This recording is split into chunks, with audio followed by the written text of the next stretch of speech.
নিরামিষের দিনে এই রেসিপিটা থাকলে পরে এক পদেই পুরো প্লেটের ভাত শেষ হয়ে যাবে। আর যারা নিরামিষ পছন্দ করে না তারাও কিন্তু চেটেপুটে এটা দিয়ে সব ভাত খেয়ে নিতে পারবেন।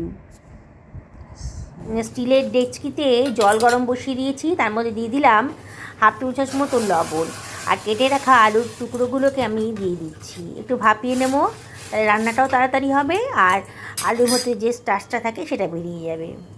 ঢাকা দিয়ে দিলাম। মিনিট পাঁচেক বাদে আলুগুলোকে আমি জল থেকে অন্য একটা পাত্রের ভেতর তুলে নিচ্ছি।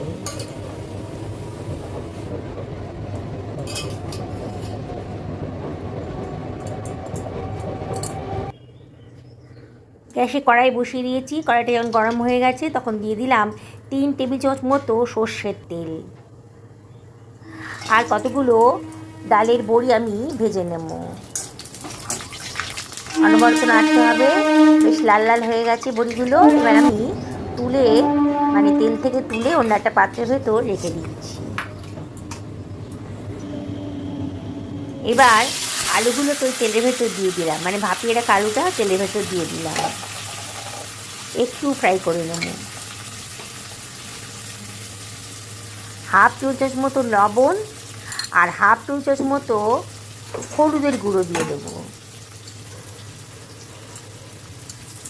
সব কিছু ভালো করে মিশিয়ে নিচ্ছি, নিয়ে একটু ফ্রাই করে নেব।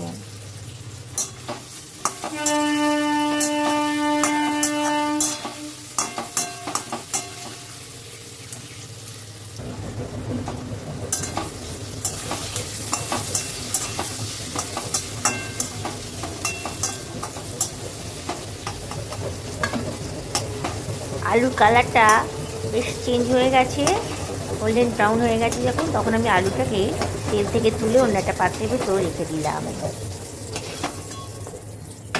এবার ওই তেলের ভেতর আমি দিয়ে দিচ্ছি বেগুনটা, কেটে রাখা বেগুনটাও দিয়ে দিলাম। বেগুনটা একটু ভাজা ভাজা মতো করে নেব।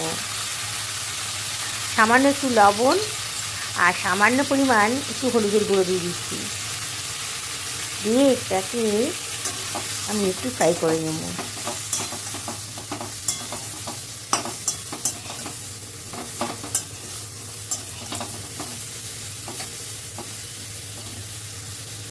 বেগুনটা সামান্য একটু ফ্রাই করে তুলে রেখেছি।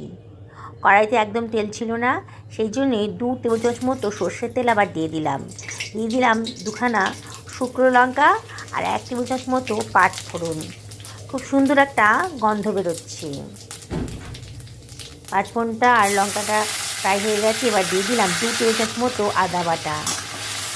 ভালো করে মশলাটাকে কষিয়ে নেব। এবারে দিয়ে দিচ্ছি 2খানা মাঝারি সাইজের টমেটো কুচি।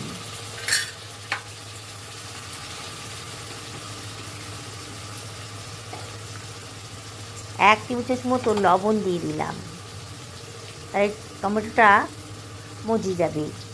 এবার 1 টেবিল চামচ মতো হলুদের গুঁড়ো, 1 টেবিল চামচ মতো ধনের গুঁড়ো, 1 টেবিল চামচ জিরের গুঁড়ো, 1 টেবিল চামচ লঙ্কার গুঁড়ো দিলাম।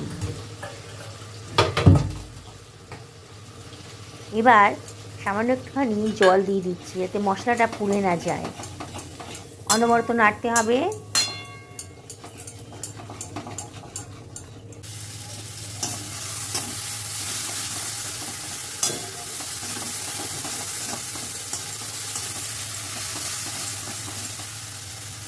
মশলাটা ভালো করে কষিয়ে নিয়েছি। মশলার গা থেকে তেল বেরিয়ে এসেছে, মশলাটা আমার পারফেক্টভাবে কষানো হয়ে গেছে। এবার দিয়ে দিলাম কেটে রাখা গাজর আর শিমটা। আবার সব কিছু ভালো করে মিশিয়ে নিচ্ছি।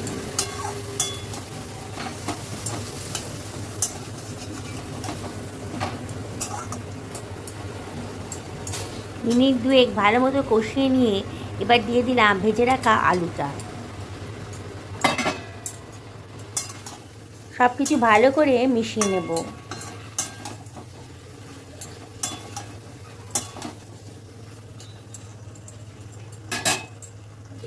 ঢাকা দিয়ে 3 থেকে 4 মিনিট রান্না করে নেব। 4 মিনিট বাদে দেখুন সবজিগুলো কিন্তু বেশ মজে গেছে। আবারও একটু নাড়াচাড়া করে দিচ্ছি।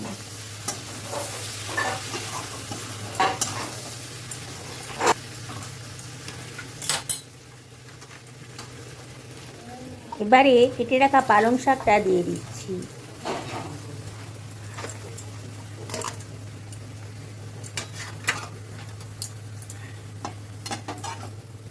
সব কিছু ভালো করে মিশিয়ে নেব।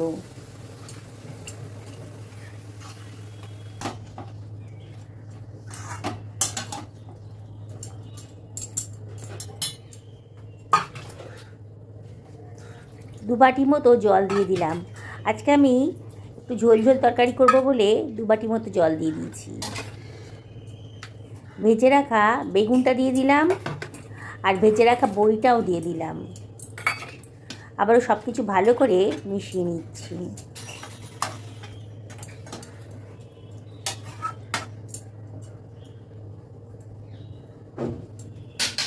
ওখানে কাঁচা লঙ্কা দিয়ে দিলাম। এবার ঢাকা দিয়ে মিডিয়াম টু লো ফ্লেমে 10 মিনিট রান্না করে নেব। দেখুন সবজিগুলো কিন্তু একেবারে সেদ্ধ হয়ে গেছে। এবার দিয়ে দিলাম 2 টেবিল চামচ মতো সবজি মশলা। বেশ খানিকটা ধনেপাতা কুচি দিয়ে সব কিছু আবারও ভালো করে মিশিয়ে নেব। গরম ভাতের সাথে এরকম একটা রেসিপি থাকলে আর কিছুই চাই না। মাছ মাংস পুরো ফেল। ঢাকা দিয়ে 2 মিনিট রান্না করব, তারপরে গ্যাসের ফ্লেমটা অফ করে দেব। এবার গ্যাসের ফ্লেমটা অফ করে দিয়ে আরও 5 মিনিট রেস্টে রেখে আমি এটা সার্ভ করে দিচ্ছি। এরকম রেসিপি থাকলে এক পদেই পুরো প্লেটের ভাত শেষ।